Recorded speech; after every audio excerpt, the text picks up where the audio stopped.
പൊന്നോണത്തെ വരവേൽക്കാൻ ബന്ദിപ്പൂ കൃഷിയുമായി ആലപ്പുഴ മാന്നാറിലെ കുടുംബശ്രീ പ്രവർത്തകർ. പൂത്തലഞ്ഞു നിൽക്കുന്ന ബന്ദിപ്പൂക്കൾ കാണാൻ നിരവധി പേരാണ് എത്തുന്നത്.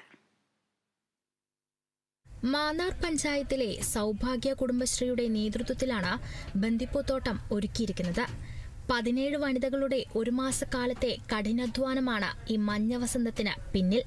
കുട്ടമ്പേരൂർ നാലേക്കാട്ടിൽ ക്ഷേത്ര ട്രസ്റ്റിന്റെ ഉടമസ്ഥതയിലുള്ള ഒരേക്കറോളം വരുന്ന സ്ഥലത്താണ് ബന്ദിപ്പൂപ്പാടം ഒരുക്കിയിരിക്കുന്നത്.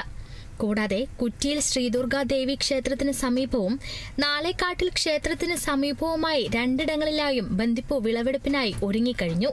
മാന്നാർ ഗ്രാമപഞ്ചായത്തിലെ 16-ാം വാർഡിലെ സൗഭാഗ്യ കുടുംബശ്രീയിലെ വിനായക ഫ്ലവേഴ്സ് ആണ് ഈ ഒരു കൂട്ടായ്മയുള്ള ഈ ഗ്രൂപ്പ്. 17 പേരടങ്ങുന്ന നമ്മളുടെ സഹോദരിമാരാണ് ഇത്തരം വലിയൊരു സംരംഭം ഇവിടെ തുടങ്ങിയത്.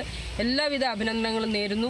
ഇനിയും അടുത്ത വർഷങ്ങളിൽ ഇതിൽ കൂടുതൽ ഏരിയയിൽ ഇപ്പം ഇവർ തന്നെ മറ്റൊരു പ്ലോട്ടിലും മഞ്ഞ ബന്ദി കൂടുതലായിട്ട് കൃഷി ചെയ്തിട്ടുണ്ട്.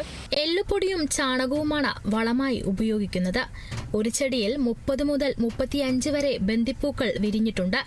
കഴിഞ്ഞ വർഷം ചൂട് കാരണം വേണ്ടത്ര വിളവ് ലഭിച്ചിരുന്നില്ല.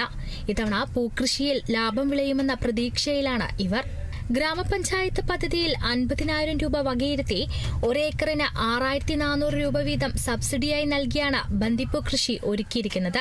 ഇത്തവണ 3 വാർഡുകളിലായി നടത്തിയ ബന്ദിപ്പൂ കൃഷി അടുത്ത വർഷം മുഴുവൻ വാർഡുകളിലും വ്യാപിപ്പിക്കുമെന്ന് ഗ്രാമപഞ്ചായത്ത് പ്രസിഡന്റ് TV രത്നകുമാരി പറഞ്ഞു.